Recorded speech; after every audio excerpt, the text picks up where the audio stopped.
Bu aytildi-yu, ikkita gunoh azobi qabrga sabab bo'ldi. Dunyodagi 4 ta xor odam qaysi? Bo'yni qisilgan, xor bo'lgan odam 4 tasi, birinchisi chaqimchi odam. Chaqimchilik oshkor bo'lib qolganda. Ikkinchisi kazzob odam, qarzdor odam va yetim odam. Mana shunday odamchi jannatga kirmasligini Rasululloh sollallohu alayhi vasallam hadislarda marhamat qildi. Bismillahirrohmanirrohim. Innal hamdalillahi nahmaduhu va nasta'inuhu va nastaghfiruh va na'udzu billahi min shururi anfusina va min sayyiati a'malina man yahdihillahu fala mudilla lahu wa man yudlilhu fala hadiya lahu wa nashhadu an la ilaha illalloh wahdahu la sharika lahu wa nashhadu anna Muhammadan abduhu va rasuluhu amma ba'd. Assalomu alaykum va rahmatullohi va barakatuh. Shu sayyidul ayyom va hajjul masakin bo'lgan juma kunida Alloh subhanahu va taolo qilayotgan ibodatlarimizni husni qabul qilgan bo'lsin. Alloh subhanahu va taolo Qur'onda marhamat qiladi. Ayman xofa maqomi robbihi jannatan. Allohning, Robbisining maqomidan qo'rqgan kishilarga albatta jannatlar bor. Boshqa oyatda va amma man xofa maqoma robbihi va nahan nafsa anil hawa fa innal jannata hiyal ma'wa. Parvardigorining maqomidan qo'rqib, nafsini havodan tiygan kishi uchun albatta jannatul ma'volar bor. Xavf, qo'rquv. Bu ma'nosi shunday bir so'zki, kishi o'zi yomon ko'rgan narsaga yetib qolishlikdan yoki yaxshi ko'rgan narsasidan ayrilib qolishlikdan qalbiga tushgan iztirob qo'rquv deyiladi. Inson o'zi yomon ko'rgan narsaga yetib qolishlikdan yoki o'zi yaxshi ko'rgan narsadan ayrilib qolishidan qalbi iztirobga tushishligi bu qo'rquv deb ataladi. Insonning qalbida tabiiy qo'rquv bor va kasb qilib olingan qo'rquv bor. Inson tabiatan tabiiy qo'rquvlardan bu bir vahshiy hayvonni ko'rganda qo'rqishligi, qorong'idan qo'rqishligi, yoki bir baland bir bino ustiga chiqib pastga qaraganda bir qo'rqishligi, bu insonning tabiatidagi bo'lgan qo'rquv. Bunga inson gunohkor javobgar bo'ladi. Endi kasb qilgan qo'rquv bo'ladiki, bu inson o'zining ixtiyori bilan qo'rqishligi, odamdan qo'rqishlik, kambag'allikdan qo'rqishlik va Alloh taolodan qo'rqishlik. Shu ixtiyori bilan qilgan qo'rquviga inson savob oladi yoki gunohkor bo'ladi. Alloh taolo mana Qur'onda aytadi: "Innama yaxshalloha min ibadihi al-ulama." Allohdan, Allohning olim bandalari qo'rqadi. Bir kishi Allohni taniyman desa, ismi zotini, sifatlarini, qudratini, shu so'zni da'vosini qilsa-yu, lekin hayotda qo'rqmayotgan bo'lsa, bu odam hali Allohni tanimadi. Chunki Alloh taolo aytayapti, kim Allohdan qo'rqayotgan bo'lsa, bu kishilarni olim deyapti Alloh taolo. Abdulloh ibn Abbos roziyallohu anhu aytadi: "Man lam yaxshalloha falaysa bi'alim." Olim bo'lsa-yu zohirida, lekin hayotida Allohdan qo'rquv degan sifati, xavf degan sifat bo'lmaydigan bo'lsa, bu odam olim deyilmaydi. Endi aksincha, bir diniy yoki dunyoviy ilmi ko'p bo'lmasdan Allohdan qo'rqib yashayotgan odam bo'lsa, shu odam olim deyiladi. Chunki ilm insonni Allohdan qo'rqishlikka olib boradi. Abu Hurayra roziyallohu anhu dan rivoyat qilingan hadis muttafaqun alayh.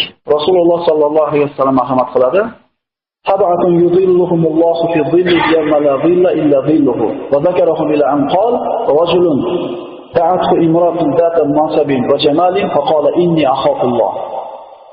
Ana shu qiyomat kunida mahshargohda hech bir soya bo'lmaydi. Faqat Alloh subhanahu va taoloning arshining soyasi tushib turadi. Mana muttafaqun alayh bo'lgan hadisda mana shu soyada insonlardan 7 xil toifada turadi. Shularning ichidan Rasululloh sanab o'tar ekan, mansabdor, go'zal bo'lgan bir ayol zinoga taklif qilgan paytda, undan faqat rozilik talab qilib turgan paytda, men Allohdan qo'rqaman deb o'zini tiygan yigit yoki kishi mana shu Allohning arshining soyasida turadi. Chunki bu yigit yoki kishini nima to'siyapti? Hech kim ko'rmayapti. Hamma sharoit muhayyo. Faqat shu zinoga roziligi, moyilligini bildirib qo'ysa bo'ldi. Hamma sharoit, imtihon shunda bo'ladi. Ko'chada ketayotganimizda, ishga ketayotganimizda, biz bilan biz ustimizda zino degan imtihon yo'q. Chunki unga sharoit yo'q hali. Bizdan faqat shu zinoga roziliklar talab qilingan paytda hamma sharoit muhayyo bo'ladi. Shu o'rinda biz o'zimizni Allohdan qo'rqaman deb tiyib qolsak, shunda siz bilan biz zino degan imtihonni o'tamiz. Harom puldan hozir shu yerda o'tirganimizda hech kimga imtihon yo'q. Siz savdo qilayotganda oshiqcha bir 100 so'mni 1000 so'mni berib yubordi. Egasi ketyapti. Hech kim ko'rmadi. Mana shu o'rinda sizni shu 1000 so'mni 100 so'mni qaytarib berishlikka nima majbur qiladi? Yoningizda birodaringiz turgan bo'lsa, aytasiz, uyga olgandan beryapman deysiz. Nima to'sadi? Shu o'rinda indamasdan shu pulni egasiga berib o'rayotgan bo'lsangiz, Allohdan qo'rqayotganingizni shunga beryapsiz. Yoki bomdod namoziga hech kim yo'q bo'lgan paytda uyg'ondingiz. Sizni nima turgizadi? Uy sovuq, tahoragan siz sovuq, hech kim yo'q, ko'rpadan chiqib kelmayapti. Sizni nima turgizyapti shu yerda? Agar siz menta hadis yo'qlamagan bo'lsangiz ham, 10 pora qilmagan bo'lsam, sha'irg'ib turib bismillah deb tahorat qilib namozga turyapsizmi? Demak, siz Allohdan bo'lgan qo'rquvingiz sizni qamalatyapti bu yerda. Shuning uchun biz o'zimizni kimligimizni yolg'iz qolganda bilsak bo'ladi. Allohdan qo'rqamizmi yoki odamlardan uyalamizmi? Abu Said al-Khudri roziyallohu anhu rivoyat qilgan hadisda muttafaq alayhi hadis, Rasululloh sollallohu alayhi vasallam aytadi: "Inna rajulan kana qablakum razaqahu Allohu malan faqala li banihi lamma hadara ayyu abin kuntu lakum qalu khayru abin." Sizlardan avval yashab o'tgan odamlardan biri o'lim soati yetgan paytda bu boy odam bo'lgan edi. Farzandlarini to'plab ixtisor holatida aytdiki, "Men qanaqa ota edim sizlarga?" Farzandlari yaxshi ota edingiz dedi. Lekin bu kishi aytdiki, "Men hayotimda hech bir yaxshilik qilmaganman. Shuning uchun Allohdan qo'rqaman qiyomat kunida tilib so'raydigan bo'lsa. Shuning uchun men o'lganimda kuydiringlar. Kulimni yarmini dengizga, yarmini tuproqqa qarab, yerga qarab qo'shib tashlanglar." Farzandlari vasiyatini qilishdi, kuydirishdi, kulini suvga va quruqlikka qo'shib tashlashdi. Alloh taolo bu bandani dedi Rasululloh sollallohu alayhi vasallam hokini yig'di, tiriltirdi va nima sababdan bunday qildi? Parvardigora, sendan qo'rqqanligimdan dedi. Alloh taolo mana shu qo'rquv sifat tufayli Alloh taolo bu bandaning gunohlarini hammasini kechirdi. Ehtimol hatto ko'p gunoh qilgandir, savobda oz qilgandir, sadaqat yoki bir namoz, taqvoda oz bo'lgan, lekin Allohdan qo'rqqanligi shu ishni qilishga majbur qildimi? Alloh taolo gunohni kechirishini va'da qildi. Allohdan haqiqiy qo'rqqanligi sababli. Muttafaqun alayhi bo'lgan hadisda Rasululloh mana Abu Hurayradan rivoyat qilinadi. Yaqulullohu azza va jalla: "Iza arada abdi an ya'mala sayyi'atan fala taktubuha alayhi hatta ya'malha, wa in 'amilaha faktubuha bimisliha, va in tarakaha min ajli faktubuha lahu hasan." Meni bir bandam dedi Alloh taolo, gunoh qilishlikni niyat qilsa, to shu niyatini amalga oshirib gunohini qilmaguncha gunoh deb yozmaylar. Agar shu gunohni amalga oshirsa, bitta gunoh yozinglar. Yo'q, endi mendan qo'rqib turib tark qilsa, shu tark qilganiga bitta savob yozib qo'yinglar. Gunohni niyat qildi, lekin qilmadi Allohdan qo'rqib. Shu niyat qilganiga ajr oladi. Shu niyatini amalga oshirmaganiga ajr oladi, chunki Allohdan qo'rqyapti. Salaf solihinlarda bu to'g'rida aytgan bir hikmatli so'zlari bor. Hukamolardan biri aytadi: "Al-huznu yamna'u at-ta'an, wal-khawfu yamna'u az-zunub, wa raja'u yuqawi 'ala at-ta'a, va dhikrul mawt yuzhidu 'anil fuqur." Oxirat haqida g'ami bor odam ovqatdan tiyilib qoladi. Ya'ni aytamiz-ku, bir qalbi bir narsa bilan ovora bo'lgan odam, misol qarzdorlar, haqdorlar kelib eshigini tagida to'polon qilishligini o'ylab kutib o'tirgan odam 5 ta kelamiz, to'polon qilamiz eshigini tagida degan bo'lsa, bu odamga soat 3 ta ovqat olib kelsa ayoli, qanaqa ovqatligini bilmaydi. Ishtaha bo'lmaydi. Sho'rmi, shirinmi bilmaydi, chunki qalbi hozirga keladigan muammo bilan ovora bo'ladi. Kishi oxirat g'ami bilan ovora bo'lsa, ko'p ham ishtahoti zo'r bo'lavermaydi. G'am bo'lsa qalbida. Allohdan bo'lgan qo'rquv gunohlardan tiyadi. Siz bilan bizda Allohdan qo'rquv sifati bor bo'lsa, hayotda qilayotgan ishlarni bir qilaylik-da. Gunohdan tiyila olyapmizmi? Tiyilsa demak, Allohdan qo'rquvimiz bor. Allohning rahmatidan bo'lgan umidchi. Agar shu narsa bizda bo'lsa, Allohning ibodatini qilishlikka quvvat bag'ishlaydi bizga. Allohning rahmatidan umid qilgan banda savob amallarni ko'proq qiladi.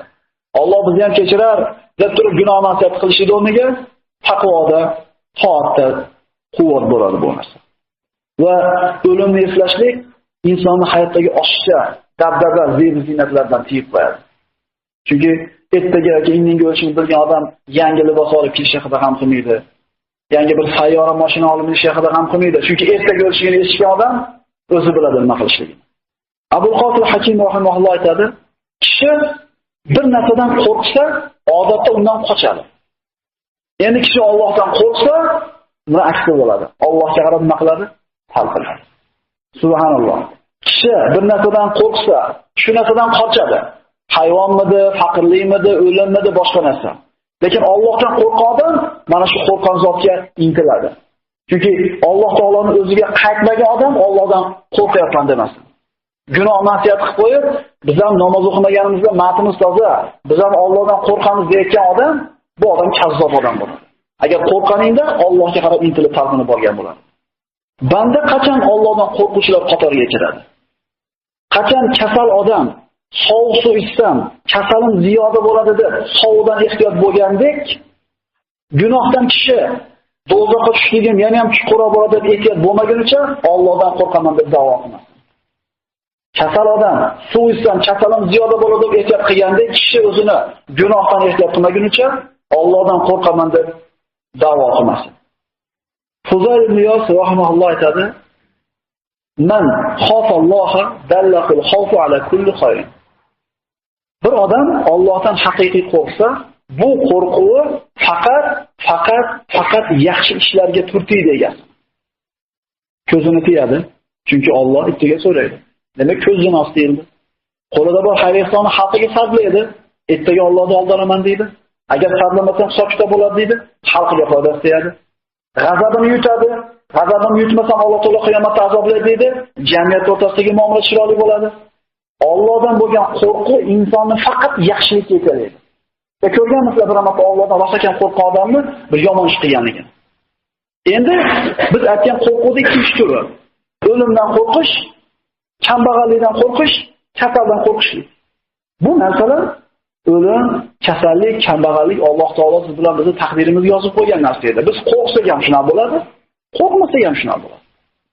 Faqirlikdan qo'rqqan odam faqirlikdan bo'lgan qo'rquvi hamma yomon ishlarga buyuriydi. Halol haromiga qaramaydi. Pul bo'lsa bo'ldi. Biroda haqqi degan narsa qiziqtirmaydi. Pul bo'lsa bo'ldi. Orzu-havas degan narsa bor. Bizda ham bo'lsin degan hir. Mana shu faqir bo'lib qolishidan qo'rquvi bor odam xotirjam bo'lsin. Bu qo'rquv faqat yomonlikka yetaklaydi uni. So'raylik o'zimizdan, bizda qaysi qo'rquvning turi bor? Allohdan qo'rqyapmizmi? Kambag'allikdanmi? Faqirlikdanmi yoki kasallikdanmi?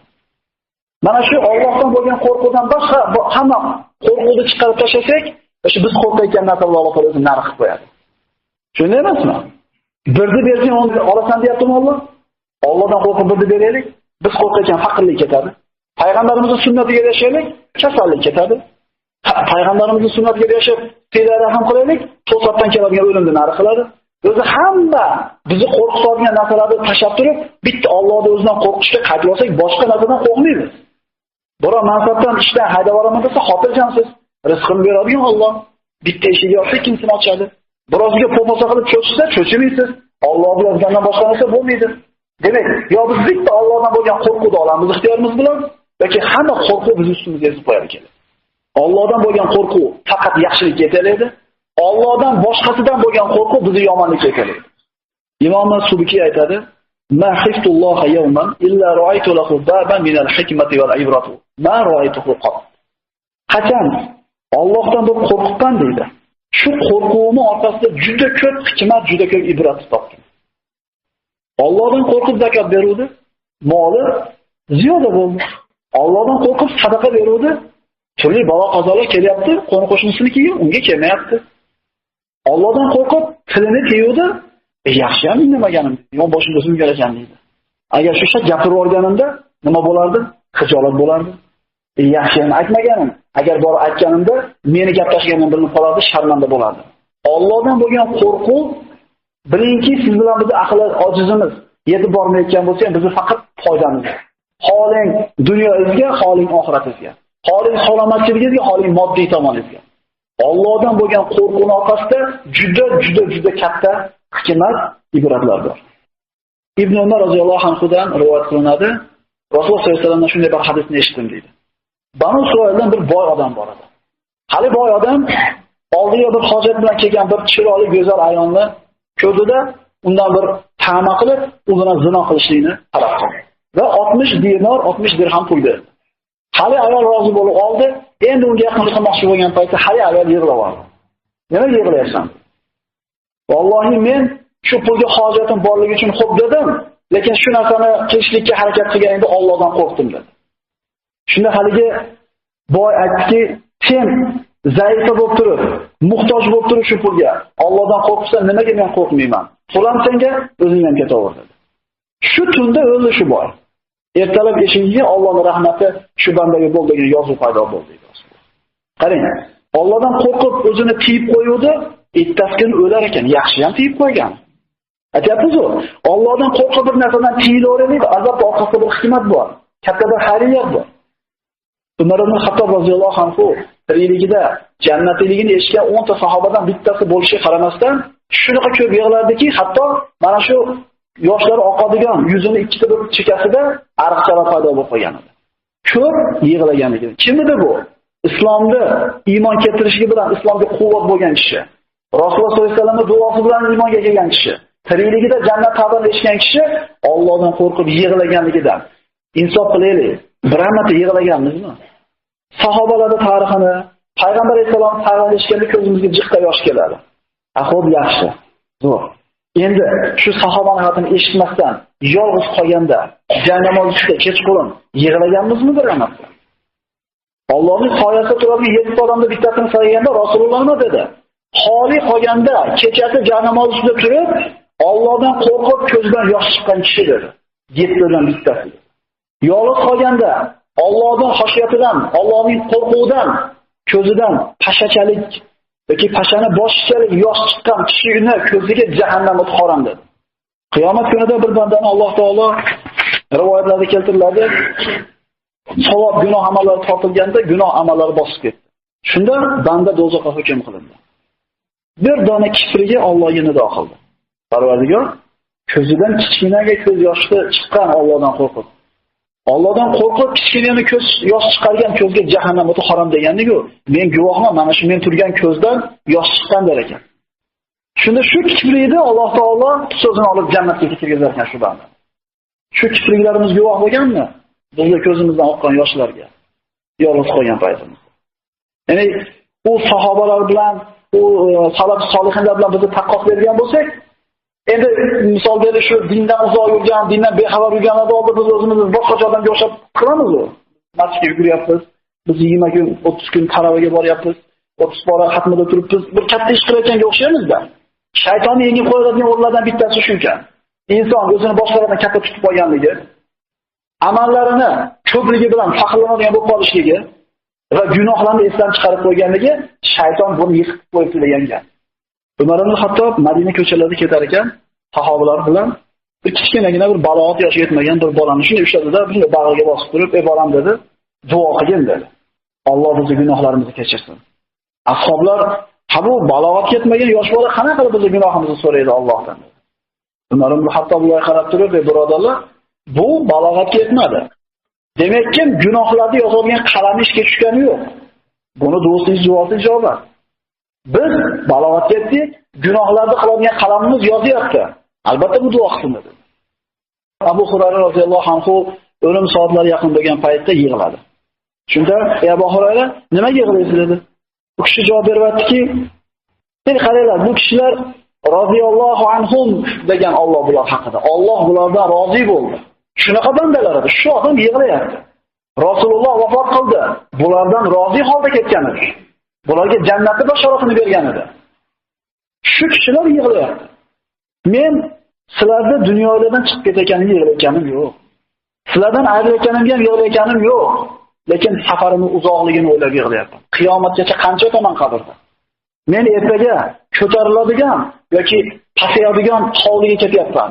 Men ko'tariladiganlar qatorida bo'lamanmi yoki pasayadiganlar qatorida bo'lamanmi? Shuni bilmay yig'layapman. Alloh meni kitobimni o'ng qo'limdan beradimi? Chop qo'limdan beradimi? Shuni bilmay yig'layapman. Yana qaytarib aytamiz. Bular sahobalar. Alloh bulardan rozi bo'lgan kishilar. Bizchi, biz o'zimizni kimga taqqoslashni olaylik-da. Qanchalik noqisligimiz, qanchalik bir gunoh kamchiligimiz yetarligini shundan bilib olsak bo'laveradi.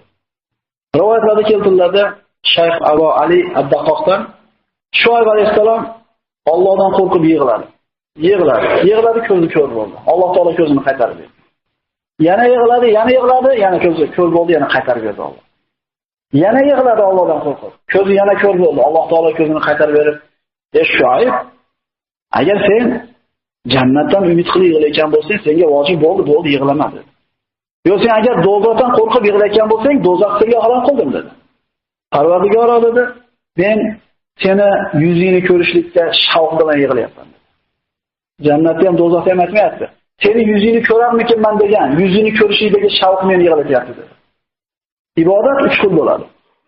Qullik ibodati, savdogarlik ibodati, oshiqlik ibodati. Qullik ibodati qanaqa? Qul hojati buyurgan ishni qilmasa, jazo olishidan qo'rqib ish qiladi. Kaltaydi, azoblanadi. Qullik ibodati shunaqa ekan, do'zaxga tushib qolmaydi bu ibodat. O'zi shunga e'tiroz ham katta gap o'zi odamlar. Chunki do'zaxdan qo'rqib, do'zaxni ko'rib turgandek qo'rqishligi bu zo'r sifat. Ikkinchisi savdogarlik ibodati. Savdogar kim edi? Savdogar foyda quvgan. Men senga, sen menga qilgan odam. Birini ikki qiladigan odam. Savdogar qanday ibodat qilar ekan? Parvardigor, men sen aytgan ibodatni qilaman, sen aytgan haromdan tiyiraman, sen menga jannatni berasan. Savdo. Savdo. Bu qul ibodatdan balandroq. Uchinchisi oshiq ibodat. Bu oshiqga jannatda ham, do'zaxda ham huzuri yo'q ekan. Allohning jamolini ko'rsam deb ibodat qilar ekan. Ana maqsad. G'oya, maqsad Allohning diydorini ko'rishlik. Chunki jannatga kirgan jannatiylarga Alloh taolo hamma ne'matni berib qo'ygandan keyin o'zini yuzini bir marta ko'rsatganda Ibn Kasirga keladi, ne'matlarga cho'milib turganda jannat osmoniga shunday bulut suzib keladida, salamun qawlan min robbir rohim. Ey jannat ahli, sizlarga tinchlik va omonlik bo'lsin degan Parvardigorini, jamolini, Parvardigorini diydorini ko'radilar. Allohning yuzini ko'radi, shunda 1000 yilga hushidan ketadi barchasi. O'ziga kelib aytgan birinchi gapi Parvardigor yana bir marta yuzini ko'rsatdi. Onasilar bo'lmasa ham. Shuning uchun maqsadda Allohning diydorini ko'rishga harakat qilish kerak. Oliy narsani ko'zga olish kerak. Hanzala roziyallohu anhu Payg'ambar sollallohu alayhi vasallam oldiga chiqib keldi. Hanzala buni Abu Bakr oldi dedi. Abu Bakr chiqdi. Nimaga unaqa deyapsiz dedi? Ey Abu Bakr dedi. Rasulullohning oldida o'tirsam, bir boshqacha odam bo'laman. Qalbim boshqacha bir oxiratga shavqim, oxiratga zavqim, Allohni ko'rishga bo'lgan bir muhabbatim ziyoda bo'ladi-da, Rasulullohning uyidan chiqib, uyimga ketib, bola-chaqa bilan gaplashib o'tirgandan keyin o'zgarib qolaman. Biz bu narsa menda ham bor dedi Abu Bakr. Yuring dedi. Rasululloh oldiga borishdi.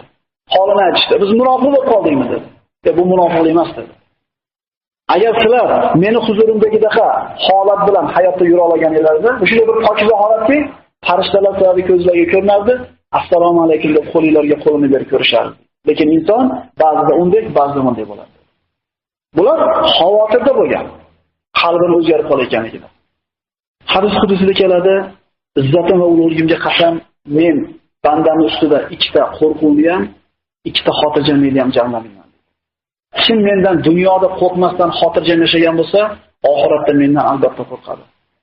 Kim mendan dunyoda qo'rqsa, oxiratda mendan xotirjamlik bo'ladi.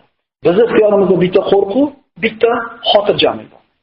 Agar dunyoda xotirjam bo'lsak, oxiratda qo'rquvimiz qoladi. Dunyoda Allohdan qo'rqsak, oxiratga xotirjamligimiz qoladi. Alloh subhanahu va taolo o'zidan qo'rqadigan bandalardan qilgan bo'lsin. Va siz bilan bizni do'zax yoki jannat deb emas, Allohning diydorini ko'rib, Allohning diyoriga yetishlik niyatida ibodat qiladigan, harom hatishdan tiyadigan bandalardan qilgan bo'lsin. Assalomu alaykum va rahmatullohi va barakatuh. Mana birodarlar, Ramazon oyida turibsiz. Tashqarida ko'ryapsizlar, mana kuz bo'lib qoldi. Tashqarida ozgina navez qilishlikka bir harakat qilganmiz. Ba'zi bir sahovatli birodarlarning bir yordami bilan. Shunga endi aytishmaymiz. Bu Allohning uyi. Hasan Basriy aytgandek, jannatdagi hurlarning mahri masjidlarni shupurishlik va masjidlarni obod qilishlik deydi. Mahr to'laymizmi, to'lamaymizmi ixtiyorimizda.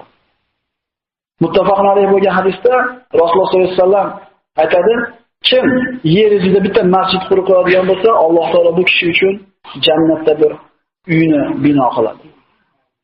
1 so'mmi, 100 so'mmi, faqodaho. Biz esimizdan chiqmasin. Rasululloh qo'ydi, so'ydi, tarqatdi. Uyga kelib, Oysha o'zimizdan bir narsa qoldimi deganda bitta qo'li qoldi, ya Rasululloh dedi. Ha, estikina. Shu bitta qo'lingizda bizniki bo'lmabdi dedi. U zotlar oxiratga o'tkazgan narsani o'ziniki deb bilgan. O'zida qolgan narsaga javob berishini bilgan. Tahqiq Allohga va qiyomat kuniga iymon keltirgan, Allohni ko'p zikr qilgan kishilar uchun Muhammad Mustafa sallallohu alayhi vasallam axloqida go'zal ibrat namunalar bor. Alloh Qur'onda mana shunday marhamat qiladi. Modomiki biz Allohga iymon keltirgan bo'lsak, qiyomat kunida umidimiz bo'ladigan bo'lsa, Rasululloh sollallohu alayhi vasallamga ergashishligimiz farz ayn bo'ladi. Tushunamizmi? Rasululloh sollallohu alayhi vasallam sizlarga ikki narsani qo'yib ketdim. Mahkam ushlarkansizlar modomiki, hargiz adashmaysizlar. Bu Allohning kitobi va mening sunnatim. Boshqa hadislarida taraktukum ala mahajjatin bayda layluha kanahariha. Men sizlarni o'zimdan keyin shunday bir yo'lga qo'yib ketyapmanki, bu yo'l tuni kunidan ko'ra yorug'roq. Ya'ni bu men hozir ketgan bu islom, meni sunnatimda tun bo'lmaydi, qorong'ulik bo'lmaydi. Tuni kunidan ko'ra yorug'roq. Bu yo'ldan faqat Alloh adashtirganlar, Alloh xor qilganlargina adashadi. Rasululloh sollallohu alayhi vasallam ko'rsatmalarga erishadigan bo'lsak, til haqida payg'ambar sollallohu alayhi vasallam juda ko'p hadislarida siz bilan bizni ogohlantirgan. Ya Rasululloh dedi musulmonlardan ba'zilar, qaysi mu'min eng afzal kishi deganda, al-muslimu man salimal muslimuna min lisanihi va yadihi.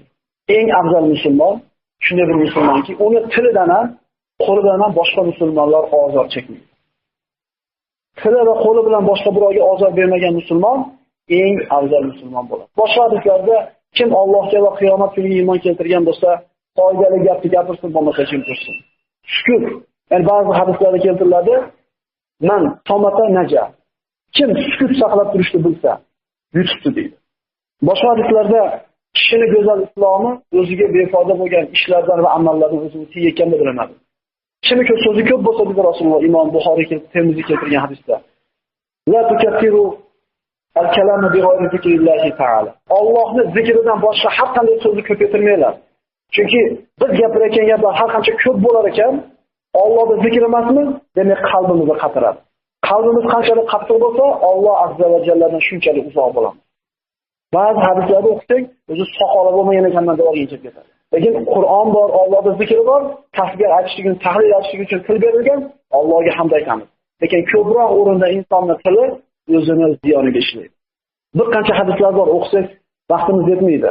Bugungi suhbatimizning mavzusi Rasululloh sollallohu alayhi vasallam marhamatlarida hadislarda Imom Buxoriy keltirgan hadisda la yadkhulul jannata nammamun.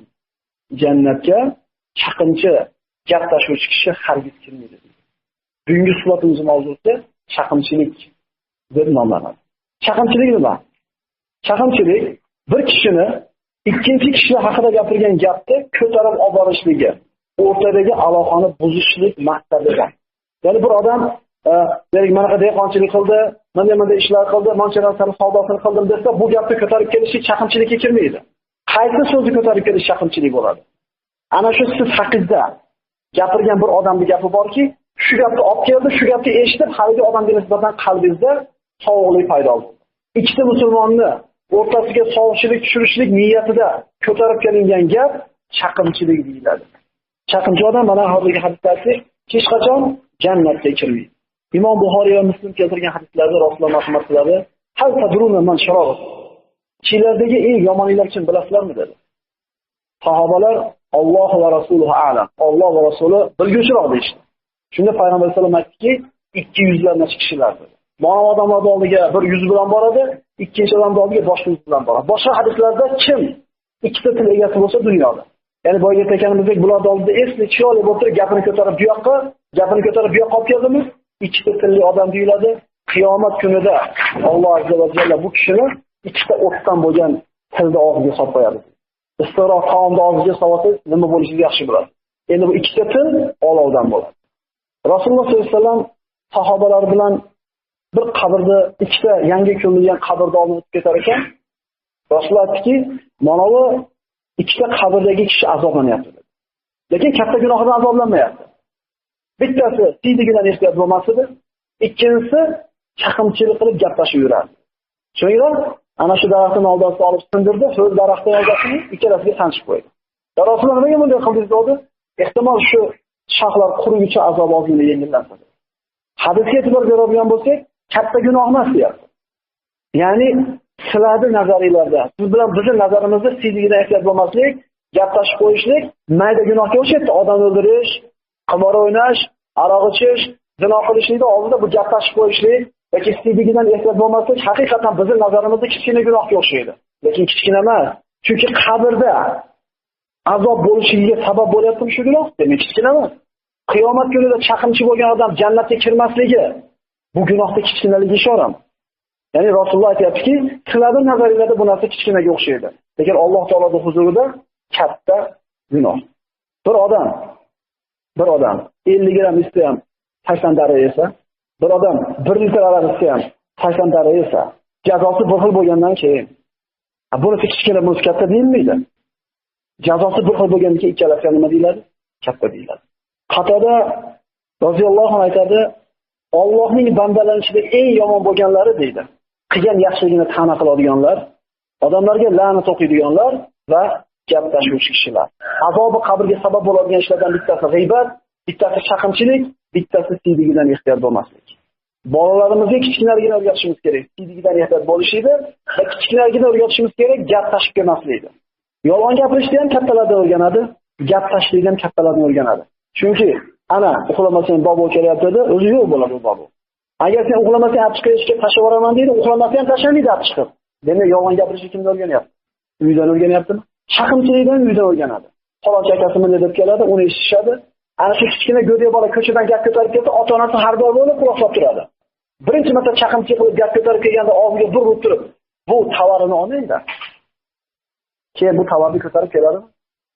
Biz mana shu gap tashib kelganlikka, chaqimchilikka xaridormiz, shuning uchun odamlar nima qiladi bizga?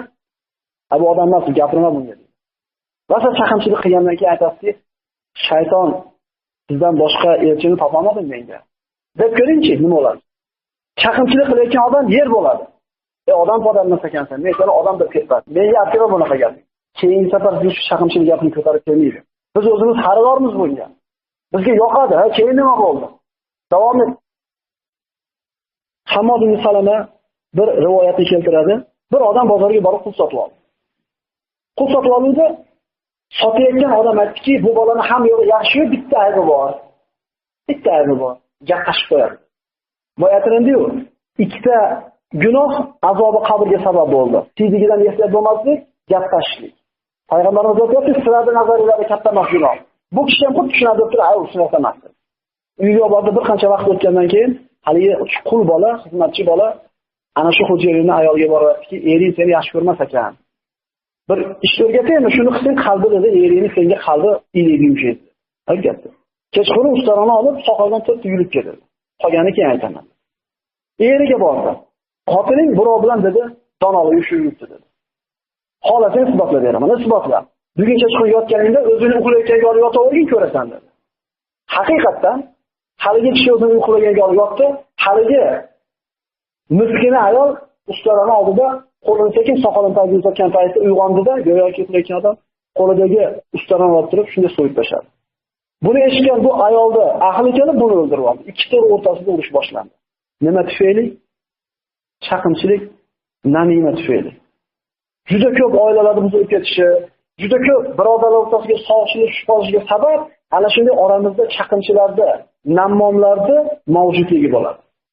Boyatganimizdek, chaqimchilikda xaridori bo'lmasa, ko'tarilib kelingan bu gapga agar kishilar quloq solmaydigan bo'lsa, bu narsa o'z-o'zidan yo'q bo'lib ketadigan ish.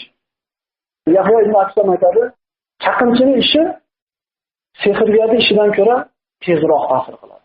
Chunki sehr ta'sir qilish uchun bir hafta kerak bo'ladi, bir oy ehtimol yillar kerak bo'ladi sehr ta'sir qilish uchun. Lekin chaqimchining aytgan ishi natijasi eshitib bo'ladi. Men shuna dedimmi, yurib ketdi. Ta'siri sirasi bo'ladi. Dunyodagi 4 ta xor odam qaysi? Bo'yni qisilgan, xor bo'lgan odam 4 tasi, birinchisi chaqimchi odam. Chaqimchilik oshkor bo'lib qolganda, ikkinchisi kazzob odam, qarzdor odam va yetim odam. Ubaydat ibn Abi Lubobadan rivoyat qilinadi, bir kishi bir olim orqasidan istab bordi, 700 farsah yo'l bosib bordida, aytdiki, men sizdan Alloh sizga bergan ilmdan o'rgangani keldim. Savollarimga javob bering. Osmondan ko'ra og'irroq nima bor? Yerdan ko'ra kengroq nima bor? Toshdan ko'ra qattiqroq nima bor?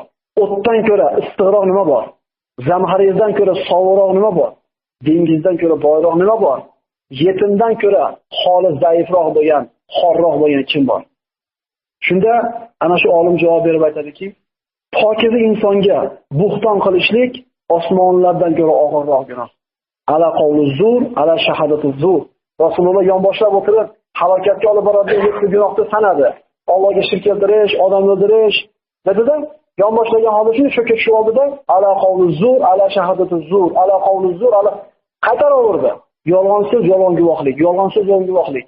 Sahobalar bo'ldiqda bo'lardi, deyish vorishlik darajasi ko'p gapirdi. Pokiza odamga buxton qilishlik 7 qavat osmondan ko'ra og'irroq gunoh. Chunki mana shu narsa seniki deb tuhmat qilishlik. Buxtonmi? Seniki deb narsa topib qo'yishlik. Bo'xtonmi? Qilmagan ishini qilib yolg'on guvohlik ko'rsatish bo'xtonmi? Mana shu holatdagi gunoh 7 qavat osmondan ko'ra og'irroq sanaladigan gunoh. Haq yerdan ko'ra kengroq narsadir. Qanoatli qalb egasini boyligi dengizning qa'ridagi boylikdan ko'ra kattaroq bo'ladi.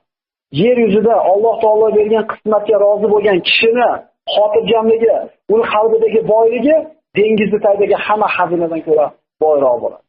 Har bitta odam bu yerda shu dengizdan ham boy bo'lishi mumkin. Agar Alloh bergan kuniga qanoat qiladigan bo'lsa, sabr qiladigan bo'lsa. Sabr degani ham juda ko'p qaytardik. Sabr degani, qanoat degani Alloh boshingizga bergan kunni birovga shikoyat qilib bormaslik. Yog' yetmayapti, go'sht yetmayapti, isib ketdi, sovib ketdi. O'zingizga o'xshagan bitta odamga shikoyat qilmasangiz holingizda siz qanoatli, sabr kishi bo'lasiz. Agar siz sabr kishi bo'lsangiz, Alloh taolo ajringizni hisoblamasdan beradi. Innama yuwaffas-sabiruna ajrahum bighayri hisab. Insonning qalbidagi hirs o'tdan ko'ra istiqroq narsa bo'ladi. Bir narsaga yetishlikni ma'tiga qo'yib oladi, shunga yetishim kerak deydi, oqiga qorasiga qaramaydi. Mana shu narsaga yetmasam bo'lmaydi deydi-da, qalbida insonda hirs degan olov bo'ladi. Zamharizdan ko'ra sovroq nima bor deb so'ralganda javob berdiki, bir kishi bir birodarini oldiga bir hojat bilan boradi. Bir narsa kerak. Boradida ololmasdan qaytadi. Mana shu holatdagi odamning qalbidagi sovuqlik zamharizdan ko'ra sovuqroq. Yana bir birodarini oldiga hojati bilan bordi. U birodari berishga qodir bo'lib turib bermadi. Bilasizmi, qanaqa tushkunlikka tushadi. Borib so'rasang, berib olsang xo'p, demasa-chi. Salaf solihlardan bir kishini oldiga bir birodari qarz so'rab keladi. Hali odam so'ragan qarzini beradi. Pulni olib hali hojat odam hojati barobarda kelib ketgandan keyin uyga kirib yig'laydi hali odam. Ayoli nimaga yig'layapsiz? Birodari mana bu holatga tushib qopti, ehtiyoj bor ekan, mendan qarz so'rab ketdi dedi. Bera olmasdan yig'layapsizmi desa, yo'q, berdim deydi. Bersangiz nimaga yig'layapsiz? Birodarini qarz so'rashlik holatiga tushib qopti, shungacha holidan xabar olmasdan. Mendan qarz so'rashlik holatiga yetib qolguncha, uni yuzidan nima qilmoqda? O'qimoqdan shu kamchiligini. Qanaqa odamlar bo'lgan. Kofirning qalbi toshdan ko'ra qattiqroq, yetimdan ko'ra kimi holi zaifroq deyilganda javob berib aytayapti. Bir chaqimchini gap tashiganligi oshkor bo'lib qolgandagi holati yetimning holatidan ko'ra zaifroq bo'ladi. Bir gap yetkazib qo'ydingiz birovga, qo'rqib turasiz, aytib qo'ymasaydi men aytganligim. Mana shunday odam uchun jannatga kirmasligini Rasululloh sollallohu alayhi vasallam hadislarda marhamat qildi. Mana quyida yuqorida boshida aytgan hadislarimiz shunday hadis keldiki, Rasululloh sollallohu alayhi vasallam aytadi, kim ikkita jag'i bilan ikkita sonini o'rtasidagi a'zolarni haromdan, gunohdan tiyishlikka va'dasini bersa, men unga jannatiy ekanligini va'dasini beraman. Ya'ni zinodan va til bilan qilinadigan gunohlardan. Alhamdulillah, ana shu zino degan balodan qutulgan bo'lsa, endi nima qoldi? Til qolibdimi? Endi tilni tiyishga kirishlik kerak. O'tgan darsimizda g'iybat haqida gaplashdik. G'iybatda aytdik. Bir o'rinda inson g'iybat qilib kofir bo'lib qoladi. Bir o'rinda g'iybat qilib munofiq bo'lib qoladi. Bir o'rinda g'iybat qilib gunohkor bo'ladi, bir o'rinda g'iybat qilib savob topadi. G'iybat qilib tursa bir birodar g'iybat qilma, bu g'iybat desa, men g'iybat aytmayapman, men sifatini aytyapman deydi-da, sifatini aytish ham g'iybat bo'ladi agar shu gapni eshitadigan bo'lsa nariga odam. G'iybat bu desa g'iybat emas ekan, kofir bo'lib qolar ekan. Bir odamni g'iybat qilyapti, atini aytmasa ekan, lekin o'sha yerda o'tirgan odamlar bilar ekan kim haqida gap ketayotganligini. Bularni bilayotganligini bu odam ham bilyapti. Shunda inson munofiq bo'lib qolar ekan. G'iybatligini tan olib gapirar ekan, faqat gunohkor bo'lar ekan, fosiqni, zolimni, tog'iyni g'iybat qilar ekan, shu odamlar shu zulmni, shu fosiqdan qutulishi uchun shu maqsadda gapirsa savob bo'ladi. Insonlarning tilidan ketadigan gunohi boshqa a'zolardan ketadigan gunohdan ko'ra ko'proq bo'ladi. Hasan Basriy aytadi, bilingki bir odam sizga falonchizni undoqda, bundoqda deb ko'tarib kelgan bo'lsa, bu odamdan xotirjam bo'ling. Birovni gapini ko'tarib keldim sizga, sizniki nima qiladi? Atrofimizda bormi shunaqa odam? Birovni gapini sizga ko'tarib kelmaydigan, yoki siz gapingizni ko'tarib olmaydi. Aytdik o'tgan darsda, g'iybatni shiydi kelgan ekan payg'ambar sollallohu alayhi vasallam zamonida. Chunki g'iybatsiz bo'lgan ekan bularning hayoti. Biz gap tashmaydigan odamlar nihoyatda kamda atrofimizda. Unaqa odam bilan nima gaplashamiz? G'iybat qilmasangiz, chaqimchilik qilmasangiz, shikoyat qilmasangiz bir-biringizga nima qoladi?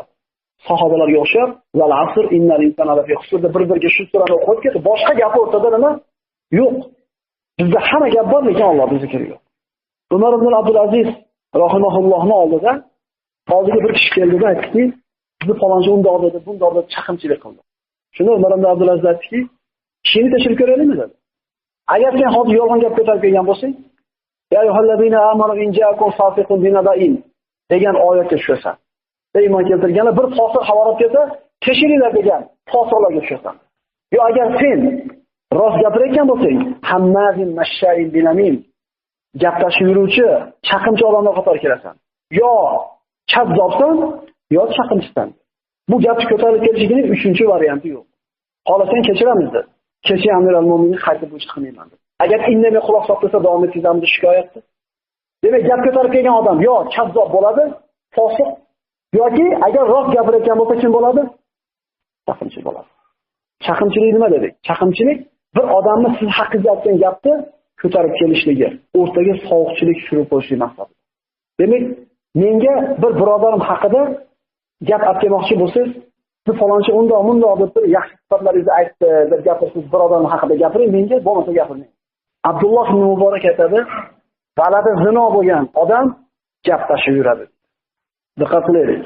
Haromdan topilgan, haromi bo'lgan bola chaqimchilikni hunar qiladi deydi. Hujjat qilib quyidagi Qalom surasidagi oyatlarda keltiradi. Alloh azza va jalla payg'ambarimiz Muhammad Mustafa sollallohu alayhi vasallamni payg'ambar qilib yubordi. Payg'ambar bo'lguncha sodiqul amin edi. Birorta yolg'on gap chiqmagan edi. Birorta bir noto'g'ri nojo'ya ish qilmagan edi. Sodiqul amin, ishonchli, rostgo'y bo'lgan payg'ambarimiz. Da'vatni olib chiqqanidan keyin mushriklar kofir ham dedi, jinni ham dedi, kazzob ham dedi, sehrgar ham dedi. Shunda ana shu mushriklarning kattalaridan bittasi Valid ibn Mughira payg'ambar alayhisolatu vassalam xususida juda bir nomaqbul gaplarni ko'targan. Alloh taolo mana shu Valid ibn Mughira haqida oyat tushirdi Qur'onda. Fala tuti' kull halafin mahin hammazin mashsha'in binamin manna'in lil khayri mu'tadin asim. Qiyomatga chaqiradigan oyatda Alloh taolo payg'ambarimizga yo'q bo'lgan ayblarni tuhmat qilib, payg'ambarimizni yomonlayotganda Alloh azza va jalla uni 5 yoki 6 ta o'zi bilmagan gunohlarini ochib tashladi. Ey Muhammad sollallohu alayhi vasallam, yana siz har bir tuban qasamxo'r, g'iybatchi gaplashuvchi, yaxshilikni man etuvchi, tajovuzkor, baxil, gunohga botgan, qo'pol 8 ta aybni aytyapti. Bundan tashqari benasab, haromi kimsaga itoat qiling. Yuqoridagi 8 ta aybni bilsa kerak edi o'z ehtimol. G'iybatchiligini, gaplashligini, qo'polligini, baxilligini, lekin haromdan bo'lganligini o'zi ham bilmas edi. Alloh taolo shuni aybini ochib qo'ydi. Rivoyatlarda keladi, onasining oldiga borar ekan. Muhammad shunday deyapti, zinodan topilgan deyapti. Meni otam kim deganda aytib bera olmaydi. Birodarlar, kishi tinimsiz suratda gap tashib chaqimchilikni kasb olishligi valada zinoligiga ishora degan ekan ba'zi mufassirlar. Otasiga o'xshashi mumkin, enasiga o'xshashi mumkin, baribir zino bo'lishi mumkin. Qadam bilasiz, og'zidan taloq degan lafz chiqib ketib, o'rtada nikoh buzilib, nikoh o'g'ilmasdan turib qo'shilib qolib qolgan bo'lsa, harom bo'lib qolmaydimi? Nikoh. Chaqimchilik kishini doimiy suratda chaqimchi bo'lishligi haromdan topilganligi ishora deb aytar ekan ba'zi mufassirlar. Mana shu oyat hujjat. Bu oyat hadislarda eshitib, agar qalbingizga oladigan bo'lsangiz, qo'rqadigan bo'lib qolasiz gapingiz og'zidan so'z chiqargan. To'g'ri g'iybat emasmi? To'g'ri chaqimchilik emasmi? Agar qalbingizga joylangan bo'lsa, agar bu yoqdan kelib bu yoqdan chiqib ketayotgan bo'lsa, u meni aybim emas. Hakim hukamonlardan bittasini oldiga birodari ziyorat qilib keldida, falonchani undoq dedi, bundoq dedi deb turib, shikoyat qilib chaqimchilik qildi, aytdiki, ziyoratingizni rasvo qiling dedi. Birinchisi dedi, chaqimchilik qilganligim bo'ldi. Ikkinchisi, birodaringni menga nisbatan g'azab bilan qaraydigan qilib qo'yding va o'zingni menga eslik, men uchun mehribon qilib ko'rsating. Mana shu 3 ish bilan ziyoratingni rasvo qilding. Qalbimni band qilib qo'yding, narigi birodarim yomon ko'rsatib qo'yding, o'zingni menga mehribon qilib ko'rsatmoqchi bo'lding. Sen ziyoratingni rasvo qilding. Quyida Kabul Ahbor roziyallohu anhudan keltirilgan rivoyatda Banu Isroilda bir qurg'oqchilik bo'lganda Musa alayhisalom tirik ekan shu davrda. Bu Musa alayhisalom o'zining qavmi bilan chiqib Allohdan yomg'ir so'rab duo qildi. 3 kun duo qilishdi, yomg'ir deyman. Shunda Musa alayhisalom Allohga Parvardigor 3 kun bandalaring kimdan yomg'ir so'rab duo qildi, yomg'ir bermadi. Alloh taolo bu rivoyatga keltirib Kabul Ahbordan deyapti. Men yomg'ir bermayman, ichinglarda chaqimchi odam bor dedi. Parvardigor aytdi shuni kimligini chiqarib tashlaylik ichimizdan deganda Alloh taolo nima degan ekan qarang. Anhakum anin namima va akum namama. Men o'zim sizlarga chaqimchilik qilmaylar deb turib, o'zim chaqimchilik qilamanmi? Shunda butun qavm tavba qildi, Alloh azza va jalla yomg'ir berdi. Yana mulohaza qilib ko'radigan bo'lsak, men o'zim chaqimchilik qilmaylar deb turib, o'zim chaqimchilik qilamanmi? Bo'lmasam aytib qo'ysa Alloh azza va jalla uzr. O'shuncha aytyapsiz-da. Bu ikkita odamni qabrda azoblanayotganligiga katta gunoh bilan emas deyapti Rasululloh. Chaqimchilik bittasi. Ya'ni sizlarning nazaringizda chaqimchilik emas, katta gunoh, lekin aslida katta gunoh bu. Sulaymon ibn Abdul Malik majlisida Zuhriy degan ana qoviylardan, olimlardan o'tiradi. O'tirsa, bir odam kelib keladi. Sulaymon xalifa haligi odamni qarab turib, "Sen men haqimda falon gaplar gapiribsan-mi?" dedi. Desa, haligi odam "Men unaqa demadim" dedi. "Kim sizga bu gapni aytdi?" U odam yolg'on gapiribdi deganda, Sulaymon aytadiki, "Bu gapni menga yetkazgan odam rostgo'y odam" dedi. "Ishonchli olib keldi menga bu gapni" dedi. Deganda Zuhriy suhbatga aralashyaptiki, chaqimchi dedi, hech qachon rostgo'y bo'lmaydi. Tushunarlimi? Kim bo'lishidan qat'iy nazar, siz haqingizda yomon gapni ko'tarib kelgan odam har qancha rostgo'y bo'lsin, mana shu o'rinda kazzob deb e'tibor qilinadi. Chunki bir odam xavorat kelsa, uni tekshiringlar. Bilmasdan bir qavmga ozor berib qo'ymaylar degan Alloh taolo. Falon sizni so'kdi deb kelsa, deydi jamoalar. Falon sizni mana qadar so'kdi desa, narigini xafa bo'lmaydi deydi. Mana xafa bo'lmaydi. Sizni so'kayotgan bo'ldi. Agar ko'tarib kelmasa, so'kkanini bilarmi deydi. Yuzingizga maqtagan odamdan ham ehtiyot bo'lingki, yuzingizga maqtagan odam orqadan yomonlardan qo'yaveradi. Xo'p, mana endi chaqimchilik qilmaymiz endi, kelishdik. Endi bizga bir odam chaqimchilik qilib gap ko'tarib kelsa nima qilamiz? Mana endi aniq ko'rsatmalar. Birinchidan, buni gapini tasdiqlamasligimiz kerak. Siz palonchi yomonlar deb kelgan paytda gapini tasdiqlamaymiz, chunki Alloh taolo ey iymon keltirganlar, agar bir fosiq va havorat kelsa, uni tekshirmasdan turib, bir qavmga ozor berib qo'ymaslik uchun ehtiyot bo'linglar. Agar rost gapirgan bo'lsa, chaqimchi bu. Agar rost gapirmayotgan bo'lsa, bo'xtonchi bu. Demak, gap ko'tarib kelgan odam yaxshi odam bo'lmaydi. Bu bir. Ishonmasligimiz kerak gapga. Ikkinchidan, uni mana shu ishdan qaytarish kerak. Chaqimchilik qilmang birodar. Bu gap aytganda, rasa chaqimchilik qilganda shayton birodar sizdan boshqa odamni elchi qilib jo'natamatamiz deydi. Rasa ko'tarib keldi. Sizga nima foyda bor shu gapni ko'tarib kelishdan deydi. Qaytaring shu ishidan. Chunki Alloh taolo kuntum xayr ummatin degan. Insonlarning ichiga chiqarilgan ummatda eng yaxshisi sizlar dedi Alloh taolo. Yaxshilikka buyurib yomonlikdan indamay qabul qiling. Keyingi chaqimchi gapini nima qiladi? Ko'tarib keladi. Kichkina bolachamiz bir gap ko'tarib kelganda bir shapaloq urib turib, bunaqa gap ko'tarib yurmading, keyin safar aytganmidi shu gapni. Siz quloq solib turasiz. Ha, keyin nima dedi? Qoling. Keyin bu nima dedi? Endi keyin safar hali bola yaxshiroq eshitadi. Nima qilishlik uchun? O'g'irlik tuxumdan boshlanadi-ku. Chaqimchilikdan boshlanadi. Uchinchidan, mana shu kishini shu o'rinda yomon ko'rishimiz kerak bo'ladi. Chunki osiyni Alloh yomon ko'radi. Alloh yomon ko'rgan osiyni yomon ko'rish sizdan bizga ham vojib. To'rtinchidan, nariga haqida yomon gap gapirgan odam haqida yomon gumon qilmang. Ehtimol boshqa maqsadda aytgandir bu gap. Ya ayyuhallazina amanu ishtaribu kaseeran minaz-zon. Ey iymon keltirganlar, gumonlardan ehtiyot bo'linglar. Chunki gumonlarda ba'zilar nima bo'ladi? Gunoh bo'ladi. Ehtimol u maqsadda aytmagandir. Ehtimol yaxshi niyatda aytgandir. Gumon qilmanglar. Beshinchidan, shu gapni gapirdimki rostdan deb turib josuslik ham qilmanglar dedi Alloh. Wala tajassasu. Josuslik qilmanglar. Agar aytgan bo'lsa ham, aytmagan bo'lsa ham Allohga havola qiling. Oltinchidan, mana shu chaqimchi odamdan hech qachon rozi bo'lishlik kerak emas. Chaqimchi bo'lgan odam hech qachon rostgo'y bo'lmaydi. Agar rostgo'y bo'lsa, bu gapda shu chaqimchi qatorida bo'ladi. Alloh azza va jalla eshitgan ma'ruzalarga amal qilishni nasib qilgan bo'lsin. Va hammazin mashsha'in binamin manna'in lil khayri mu'tadin asim usulin ba'da zalika zanin degan. Qoromdan bo'lganlarda hunari bo'lgan chaqimchilikdan Alloh azza va jalla o'zi saqlashligini Allohdan so'raymiz. Aqulu qawli hadha va astaghfirulloh li va lakum. Subhana robbika robbil izzati amma yasifun va salamun alal mursalin. Alhamdulillahi